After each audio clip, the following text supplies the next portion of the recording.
মৃদু হেসে বলল, ধন্যবাদ। আমি বরং একটু গিয়ে দেখা করে আসি মামিদের সাথে। এই কেয়া, আমার বউ কই রে? কেয়া ফোন চালাতে চালাতে শ্রাবণের উদ্দেশ্যে বলে, বউ তো তোর, আমার তো আর না। তাহলে আমাকে কেন জিজ্ঞেস করছিস?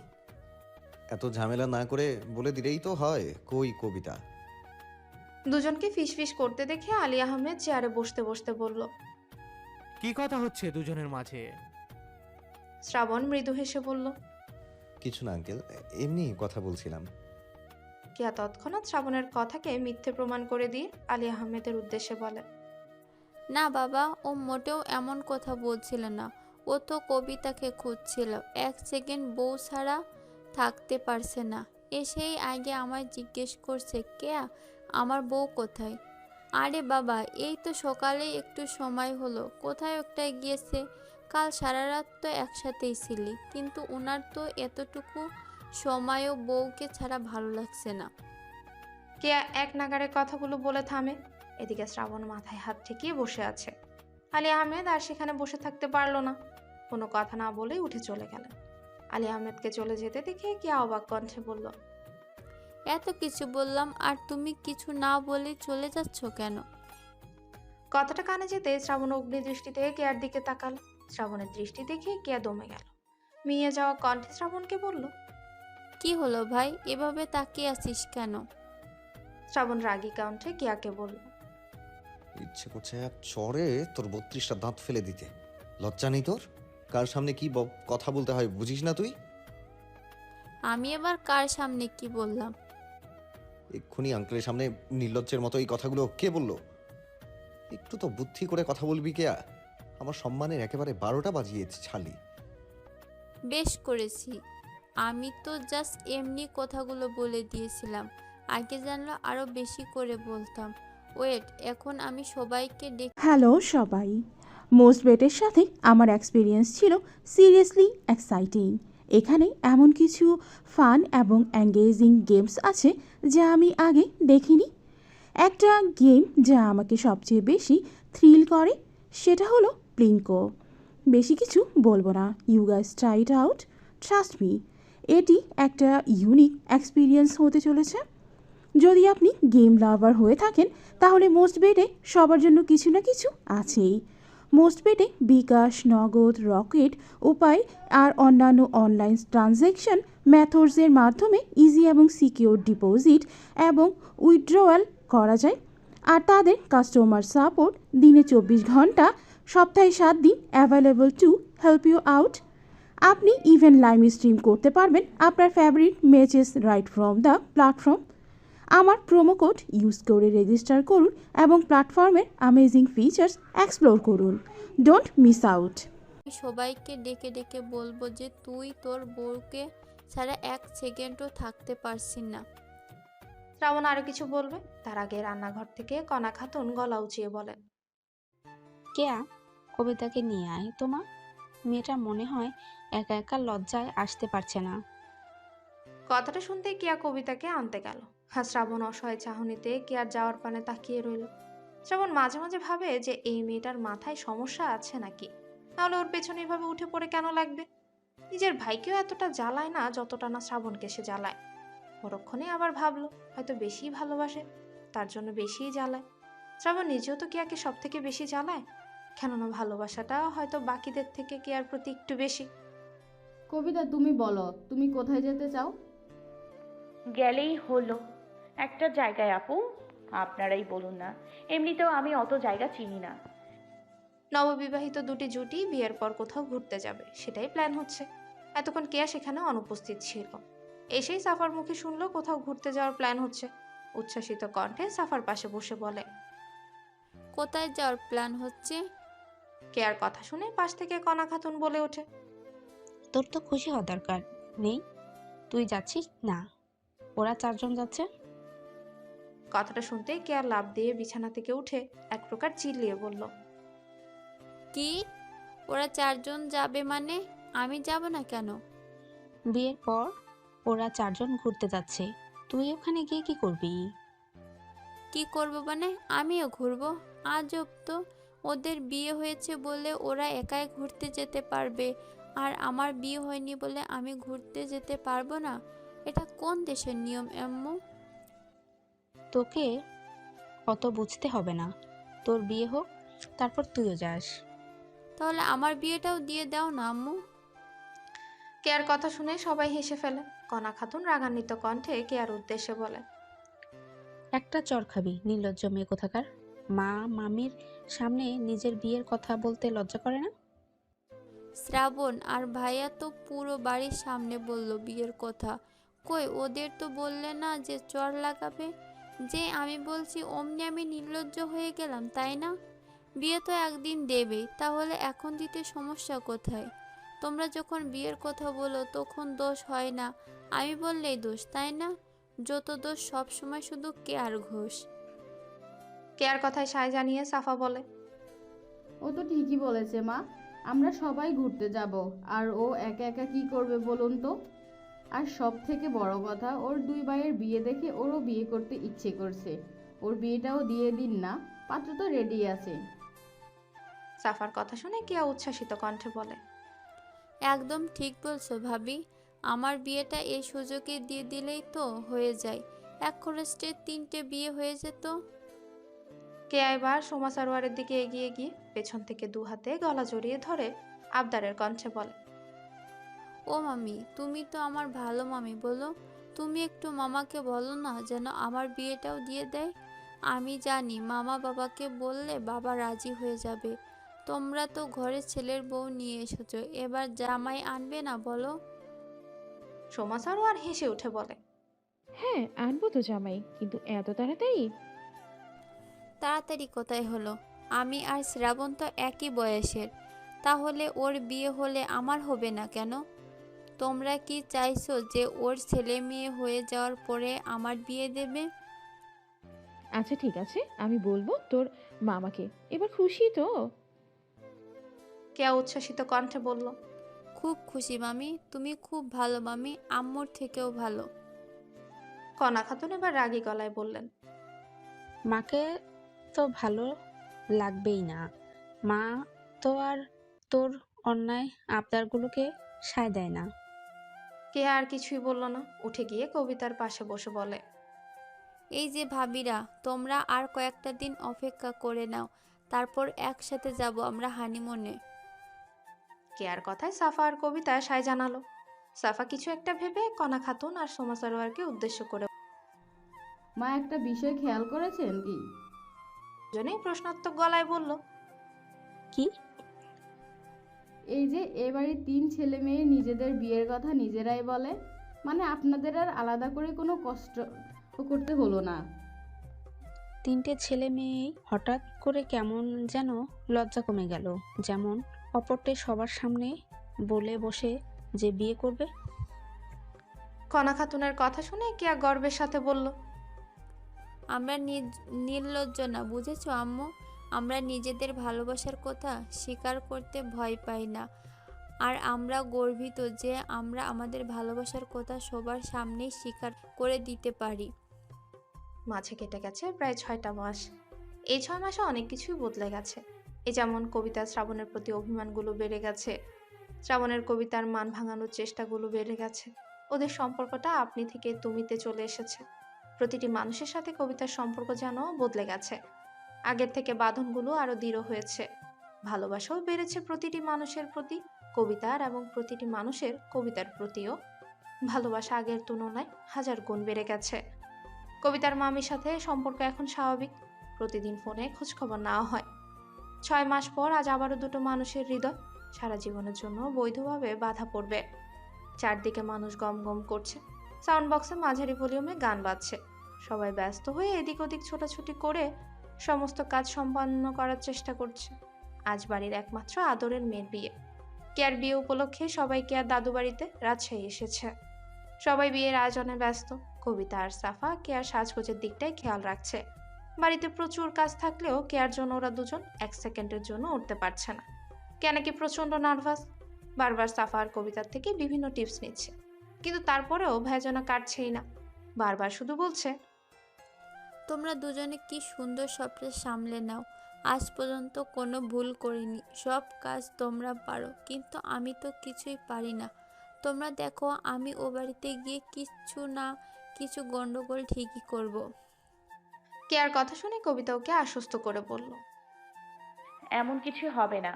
দেখো, তুমিও খুব সুন্দরভাবে সবটা সামলে নিতে পারবে। আর কে বললো আমরা কোনো ভুল করিনি?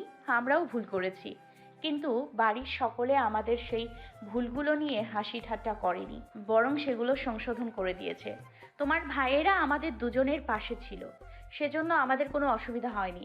আর সোহেল ভাইয়া তো খুব ভালো, ওনার পরিবারের লোকজনকেও আমার যথেষ্ট ভালোই মনে হয়েছে। তুমি দেখো, ওরা ঠিক তোমার ভুলগুলোকে শুধরে নেবে। ওদের কথার মাঝে সেখানে কাব্য আর শ্রাবণ এলো। শ্রাবণ এসেই ঠাট্টা সুরে কেয়ার উদ্দেশ্যে বলল। কিরে, আর কত মেকআপ করবি? পরের দিন সকালে মুখ ধোয়ার পর তো কেউ নতুন বউকে চিনতেই পারবে না, সবাই ভাববে ভূত এসেছে। শ্রাবণের কথা শুনে কে আজ মোটেও রাগ করলো না। শ্রাবণ পুনরায় কিছু বলতে নিবে, তার আগে কবিতার চোখ রাগান্বিত হয়ে থেমে গেল।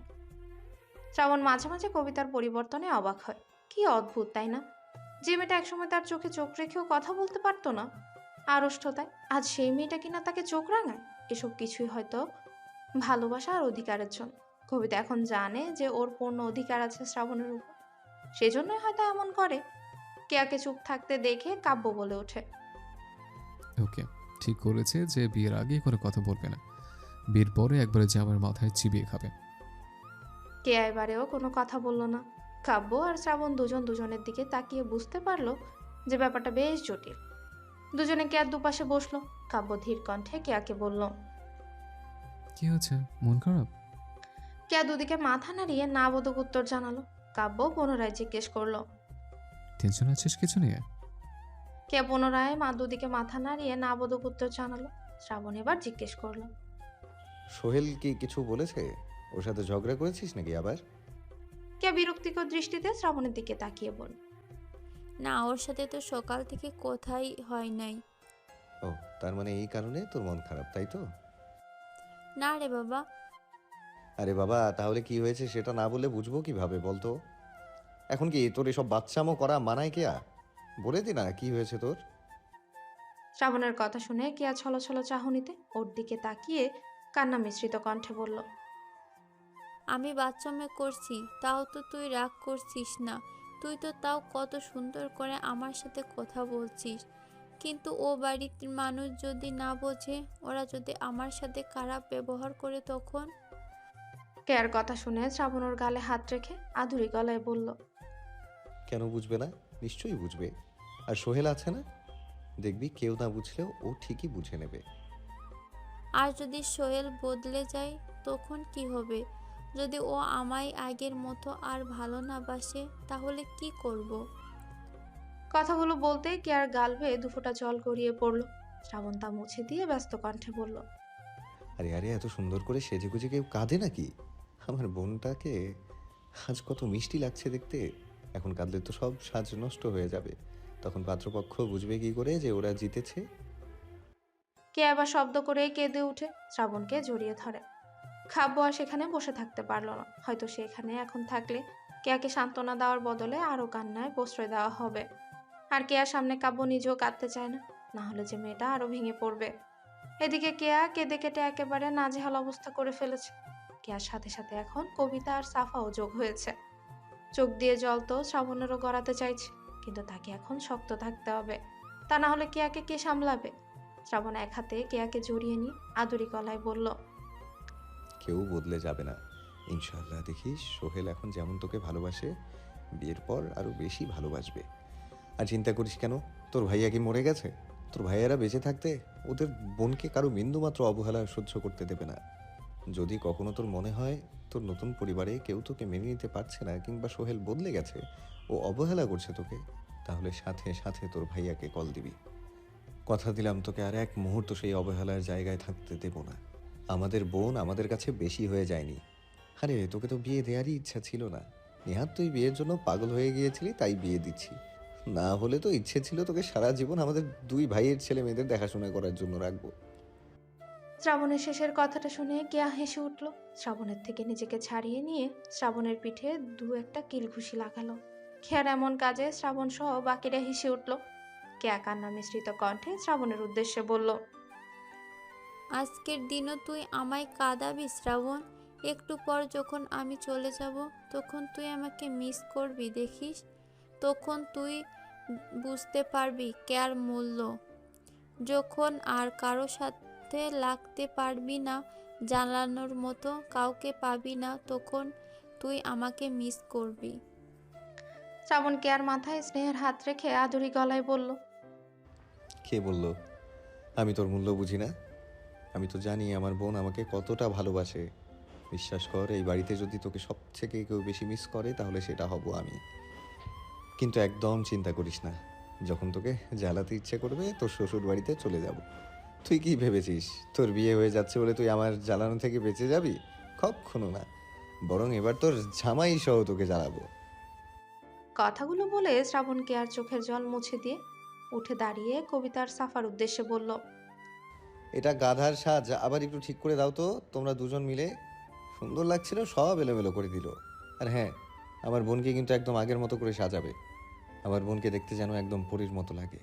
ওরা যে আমাদের রাজকন্যাকে নিয়ে যাচ্ছে সেটা তো ওদেরকে বোঝাতে হবে। আমাদের রাজকন্যাকে যেন একদম রাজকন্যার মতো লাগে দেখতে। বাতাসে বহিছে প্রেম, নয়নে লাগিল নেশা, কারা যেন ডাকিল পিছে, বসন্ত এসে গেছে। পরপর একসাথে 6টা বসন্ত পার হয়ে গেল। কবে যে এতগুলো দিন কেটে গেল কেউই বুঝতে পারলো না। মনে হচ্ছে এই তো সেদিনই তো সবটা শুরু হলো। মনে হচ্ছে এই তো কয়েকটা দিন আগেই তো কবুল বলে দুজন দুজনের হাত ধরলো। এর মাঝে কি করে 6টা বছর কেটে গেল। সত্যি সময় যে কিভাবে কেটে যায় বুঝতেই পারা যায় না। ঠিক তেমনই শ্রাবণ আর কবিতাও বুঝতে পারে না যে ওদের একসঙ্গে এতগুলো দিন পার হয়ে গেল। কিন্তু যখনই চোখের সামনে 3 বছরের সূর্যকে দৌড়াতে দেখে তখনই মনে হয় যে না, তাদের সম্পর্কের অনেকটা দিনই হয়ে গেল। ছেলেটাও যেন তাড়াতাড়ি বড় হয়ে গেল। এই তো সেদিনই হলো। তারপর আধো আধো বলিতে কথা বলতে শিখলো। ধীরে ধীরে বাবার হাতটা শক্ত করে ধরে হাঁটতে শিখলো। আজ সবাই কেয়াদের বাড়িতে যাবে। কেয়ার যমজ মেয়ে হয়েছে। আজ তাদের জন্মদিন উপলক্ষে সবার ও বাড়িতে দাওয়াত রয়েছে। সবার সকাল সকালে চলে যাওয়ার কথা থাকলেও কবিতা যেতে পারবে না। ভার্সিটিতে আজ যেতেই হবে। শ্রাবণ তাই পরে ঠিক করলো যে সবাই চলে যাক, ওরা 3জন বিকেলে একসাথে যাবে। কবিতা অনেকক্ষণ আগেই ভার্সিটিতে চলে গিয়েছে। সোমা সারোয়ার এখন বলছেন যে তিনি নাকি তার নাতিকে নিয়েই যাবেন, কেননা একা একা শ্রাবণ হয়তো সবটা সামলাতে পারবে না। যদিও সূর্য বেশিরভাগ দেখাশোনা শ্রাবণই করে, কেননা কবিতা চাকরি সূত্রে দিনে তেমন একটা সময় দিতে পারে না ছেলেকে। ভার্সিটি থেকে ফিরে যতটুকু সময় পায় ততটুকু সময়ের বেশিরভাগটাই সূর্যকেই দেয়। কবিতাকে অবশ্য এ নিয়ে তেমন কোনো চিন্তা করতে হয় না। যখন পুরো পরিবার পাশে থাকে তখন আর চিন্তা কিসের। এই যে কবিতা সারাদিন বাড়িতে থাকতে পারে না, তার ছেলেকে নিয়ে একটুও চিন্তা করতে হয় না। কেননা কবিতা জানে তার বাড়িতে এমন অনেক মানুষ রয়েছে যাদের কাছে নিজেদের থেকেও সূর্যের গুরুত্ব অনেক বেশি। ওরা সবাই থাকতে সূর্যের কিচ্ছু হতে দেবে না। আর সূর্যের বাবা তো আছে, নিজের প্রাণের থেকেও বেশি প্রিয় ওর কাছে ওর ছেলে। এতগুলো মানুষ থাকবে তাই কবিতারও তেমন চিন্তা করতে হয় না। কিন্তু নিজেকে মাঝে মাঝে অপরাধী মনে হয়, মা হয়ে ছেলের জন্য সময় বের করতে পারে না বলে। কিন্তু এই যে কবিতার জীবনে শ্রাবণ নামক একজন মানুষ আছে যে কিনা কবিতাকে এই অপরাধ বোধটুকুও অনুভব করতে দেয় না। এই 6 বছরে অনেক কিছু বদলে গেছে। হয়তো অনেকের প্রতি অনেকের ভালোবাসা কমে গেছে, মায়া কমে গেছে, হয়তো কিছু কিছু সম্পর্ক আরো আগের মতন নেই। কিন্তু একটা বিষয় যেটা বদলে কিংবা কমে যায়নি সেটা হচ্ছে শ্রাবণের ভালোবাসা, বরং প্রতিটি দিন যেন বেড়েই চলেছে। কবিতা প্রতিটি মুহূর্তে শ্রাবণের ভালোবাসাকে নতুনভাবে অনুভব করতে শেখে। সত্যি ভাগ্য বড়ই অদ্ভুত জিনিস। এই ভাগ্য কখন যে কার থেকে সবকিছু কেড়ে নিবে, আবার কখন যে সবকিছু দিয়ে একজনের জীবনটা পরিপূর্ণ করে দিবে, এটা আমরা কেউই বলতে পারি না। কোনো একটা ছোট্ট সূত্র থেকে হয়তো আমাদের জীবনের বিরাট বদল ঘটে যায়। কখনো কখনো তো আমরা কিছু বিষয় বুঝতেও পারি না, যেগুলো আমাদের পরবর্তী জীবনের সাথে জড়িত থাকতে পারে। মনে হয় এই তো হঠাৎ করে হয়ে গেল, এর সাথে ভবিষ্যতেরই বা কি জড়িয়ে থাকতে পারে। কিন্তু হয়তো সেটা ইঙ্গিত ছিল, হয়তো আমাদেরকে কিছুর পূর্বাভাস দেওয়া হয়। এই যেমন কবিতা আর শ্রাবণের মাঝে কথা তো হয়েছিল ওদের ট্রেনের সাক্ষাৎ হওয়ার প্রায় 2 মাস আগে। কবিতা নাকি শুভ্রের নাম্বার হারিয়ে ফেলেছিল, আর শুভ তখন ঢাকায় ছিল। নাম্বার হারিয়ে ফেলার পর অন্যজনের থেকে শুভর নাম্বারটা নেই। শুভর নাম্বারে ডায়াল করতে গিয়ে ভুলবশত শ্রাবণের কাছে চলে আসে কল। সেদিনই প্রথম শ্রাবণ কবিতার কণ্ঠ শুনেছিল। হয়তো ও কণ্ঠটা মনের ভেতর গেঁথে গিয়েছিল, সেজন্য তো কবিতার কণ্ঠটা প্রথমবার শোনার সাথে সাথে তার পরিচিত লেগেছিল। কণ্ঠটা ভুলে যায়নি কারণ সে হয়তো ভুলতে চায়নি। কণ্ঠটা শুনেই শ্রাবণের তীব্র ইচ্ছে জেগেছিল মনের মাঝে কণ্ঠের অধিকারী মেয়েটাকে দেখতে। কিন্তু শ্রাবণ হয়তো কখনো কল্পনাও করতে পারেনি যে তার ইচ্ছেটা সত্যি হয়ে যাবে। শ্রাবণ তো কখনো আন্দাজও করেনি যে এই একটা রং নাম্বার থেকে কল আসা মেয়ে তার জীবন সঙ্গী হয়ে যাবে। জীবন বড়ই অদ্ভুত। কোন বিষয় কখন কিভাবে আমাদের জীবনের সাথে জড়িয়ে থাকে সেটা আমরা কখনোই আন্দাজ করতে পারি না হয়তো। সত্যি, দুঃখের পরেই সুখ আসে, শুধু একটু ধৈর্য নিয়ে থাকতে হয়। কারো ক্ষেত্রে হয়তো সে সময়টা অনেক দীর্ঘ হয়, আবার কারো ক্ষেত্রে হয়তো দীর্ঘ হয় না, শুধু অপেক্ষা সঠিক সময়ের। ক্লাস শেষ করে কবিতা শ্রাবণের জন্য অপেক্ষা করছে। শ্রাবণ আজ কেন জানে একটু দেরিই করছে। এমনটা কখনোই হয় না, শ্রাবণ সবসময় নির্দিষ্ট সময়ের আগেই চলে আসে। আজকে নিশ্চয় কোনো জরুরি কাজ পড়ে গেছে, না হলে এমনটা তো হতো না। কেননা শ্রাবণ কখনোই তার কবিতাকে অতিরিক্ত কোনো সমস্যা না হলে অপেক্ষা করাতে পারে না। এসব ভাবনার মাঝে কাঁধে কারো স্পর্শ পেয়ে কবিতা মৃদু চমকে ওঠে। পেছনে ফিরে দেখলো তার কলিগ রাবেয়া মুখে হাসি ফুটিয়ে দাঁড়িয়ে আছে। কবিতা পেছনে ফিরে তাকাতেই রাবেয়া প্রশ্ন করলো, এখনো দাঁড়িয়ে আছো কেন? কবিতা স্মিত হেসে বলল, আসলে আমার হাজবেন্ড আসবে নিতে, ওর জন্যই অপেক্ষা করছি। তাকে বলে দাওনি সময়? হ্যাঁ, ও জানে, কিন্তু আজকে আসতে একটু দেরি হচ্ছে। হাজবেন্ডরা এমনই হয়, কখনো ঠিক সময়ও করতে পারে না। আমার হাজবেন্ডও এমন। আমি ওকে যখন আসতে বলবো ও তার 1 ঘন্টা পরে আসবে। সেই জন্য এখন আর ওকে আসতেই বলি না, আমি নিজেই চলে যাই। এমনিতে যখন বন্ধু বান্ধবদের সাথে দেখা করার কথা হবে সময়ের আগেই চলে যাবে, কিন্তু যখনই ওদের কোনো কাজ চলে আসবে তখনই ওদের যত অজুহাত। রাবেয়ার কথা শুনে কবিতা হেসে উত্তরে বলল, হ্যাঁ, হয়তো অনেকে এমনটা করে, কিন্তু আমার হাজবেন্ড এমন না। ও তো সবসময় সময়ের আগেই চলে আসে। কিন্তু আমি জানি আজকে নিশ্চয়ই ওর অতি গুরুত্বপূর্ণ কোনো কাজ পড়ে গেছে, সেজন্য দেরি করছে আসতে। আর এমনিতে ও সবার থেকে আলাদা। বাহ, হাজবেন্ডকে তো অনেক ভালোবাসো তুমি, ওনার নামে একটুও কিছু দোষ ধরতে দিচ্ছ না। আসলেও মানুষটা এমন, ওকে না ভালোবাসলে জীবনে আফসোস থেকে যাবে। আমার জীবনের সফলতার পেছনে আল্লাহর পরে ওর অবদান সব থেকে বেশি। ওরকম স্বামী অনেক ভাগ্য করে পাওয়া যায়, ও সবার থেকে আলাদা। কবিতার কথা শুনে রাবেয়া অবাক কণ্ঠে বলল, তোমার সফলতার পেছনে তোমার থেকেও তোমার হাজবেন্ডের অবদান বেশি কেন বললে? আর উনি সবার থেকে আলাদা বা কেন? কবিতা পুনরায় স্মিত হেসে বলল, আমাদের বিয়ের পর থেকে প্রতিটা মুহূর্তে ও চমকায়, সাহস জুগিয়েছে, উৎসাহ দিয়েছে। ও আমাকে সব সময় বলেছে আমি যেখানে পড়তে চাই ও আমায় সেখানেই পড়াবে। আমি যখন রাত জেগে পড়তাম ও আমার পাশে জেগে বসে থাকতো। আমার চোখ লেগে এলে আমার জন্য চা করে নিয়ে আসতো। আমার মাথা ব্যথা করলে ও মাথা টিপে দিত, চুলে তেল দিয়ে চুল বেঁধে দিত। পড়তে পড়তে যখন আমি বিরক্ত লাগতো তখন রাতের বেলায় আমাকে নিয়ে ঘুরতে বের হতো। আমার ছেলে হওয়ার পর আমি প্রচণ্ড অসুস্থ হয়ে পড়ি। আমার স্বামী আর আমার পুরো পরিবার আমার পাশে ছিল। আমার ঘুমোতে যেন সমস্যা না হয় সেজন্য আমার শাশুড়ি আমার ছেলেকে রাতে বেশিরভাগ সময়টা ওনার কাছেই রাখতেন। আর যতটুকু সময় ও আমার ঘরে থাকতো ওর বাবাই ওকে সামলাতো। ও কাঁদলে ওর কান্না থামানোর চেষ্টা করতো, ডাইপার চেঞ্জ করে দিত। তারপর ও যখন বড় হলো আমি কাজে চলে আসলে ও ছেলেকে সামলাতো। ওকে মায়ের অভাব বোধ হতে দিত না। আমার কোনো যোগ্যতা ছিল না ওর পাশে দাঁড়ানোর, কিন্তু আমার স্বামী আমাকে ওর যোগ্য করে তুলেছে। প্রতিটা পদক্ষেপে আমি ওনাকে আমার পাশে পাই বা না পাই, কিন্তু স্বামীকে পেয়েছি। শুধু আমার সফলতার পেছনে না, হয়তো আমি বেঁচে আছি এর পেছনেও ওই মানুষটার অবদান সব থেকে বেশি। এতদিন হয়তো আমি পৃথিবী থেকে হারিয়ে যেতাম, বিলীন হয়ে যেত আমার অস্তিত্ব, কিন্তু ও আমার অস্তিত্ব হারাতে দেয়নি। আমার মতো একটা সাধারণ মেয়েকে ও নিজের থেকেও বেশি ভালোবেসেছে। অকপটে বাড়ির প্রতিটা সদস্যের সামনে বলেছে আমাকে বিয়ে করতে চায়।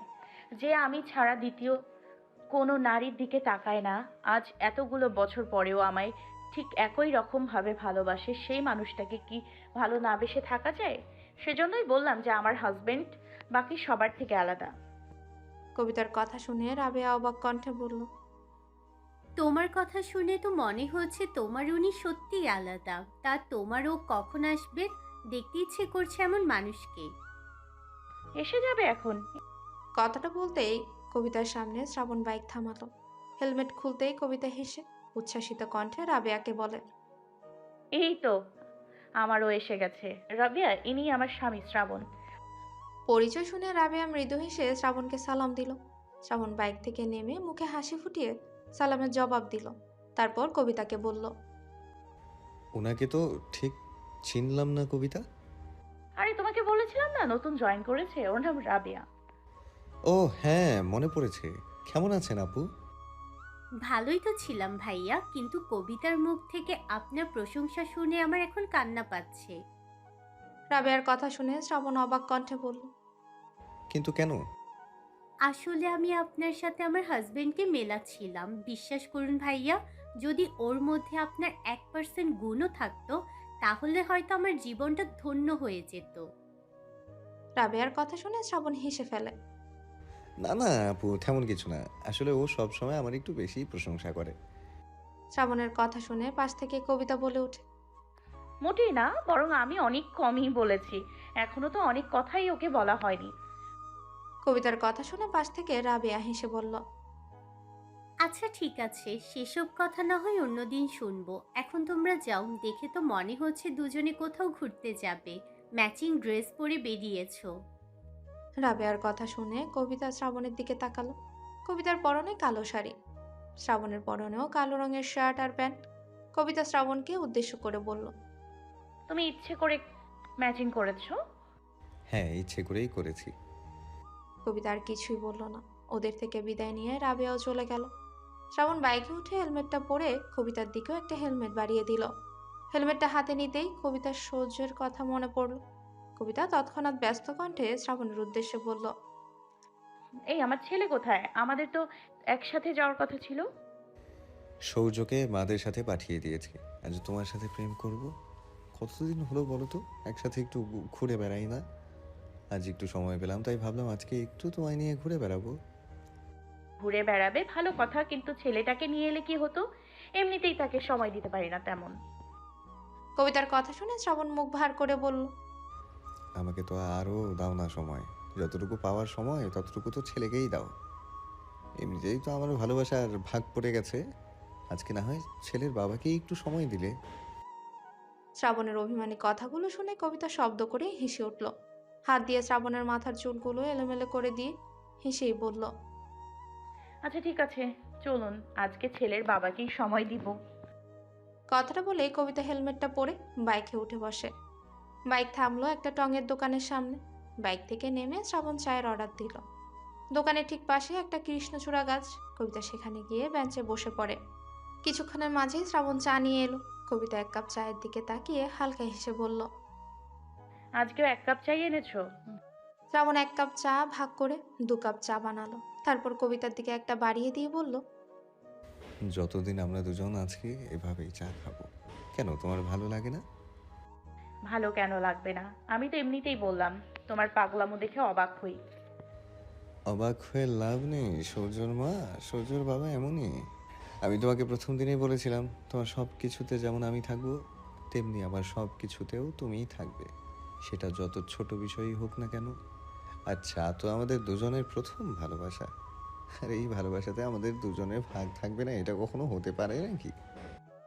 হ্যাঁ বলেছিলে যে থাকবে, কিন্তু কখনো ভাবিনি যে সারা জীবন এই কথাটা তুমি রাখবে। শ্রাবণ চায়ের কাপে চুমুক দিয়ে একবার মুগ্ধ নয়নে কবিতার দিকে তাকালো। কবিতা তা দেখে ভ্রু কুঁচকে শ্রাবণকে বলল, ওভাবে তাকিয়ে আছো কেন? সূর্যের মা যে কতটা সুন্দর সেটাই দেখছি। সূর্যর মা হয়তো সুন্দর, কিন্তু সূর্যর বাবার থেকে বেশি না। কবিতার কথা শুনে শ্রাবণ শব্দ করে হেসে উঠল। পুনরায় মুগ্ধ নয়নে কবিতার দিকে তাকাতেই কবিতা ফের জিজ্ঞেস করলো, আবার তাকিয়ে আছো কেন? একটা কথা শুনবে সূর্যের মা? সূর্যের বাবা বললে একটা কেন, সূর্যের মা 1000টা কথা শুনতেও প্রস্তুত। ঝরে পড়া কৃষ্ণচূড়া কিংবা শুভ্র বেলি ফুল, তোমার কাজল কালো চোখ কিংবা কানের দুল, বারবার মুগ্ধ হই তোমার চিকন ঠোঁটের হাসিতে, স্তম্ভিত হই তোমার তির্যক চোখের চাহনিতে। বারে বারে আমি ফিরে তোমার কাছেই আসি। সূর্যের মা, আমি তোমায় বড্ড ভালোবাসি। সুখ দুঃখ হাসি কান্না সবের মাঝেই তোমায় পাই। আমার এক কাপ চায়েও আমি তোমাকে চাই।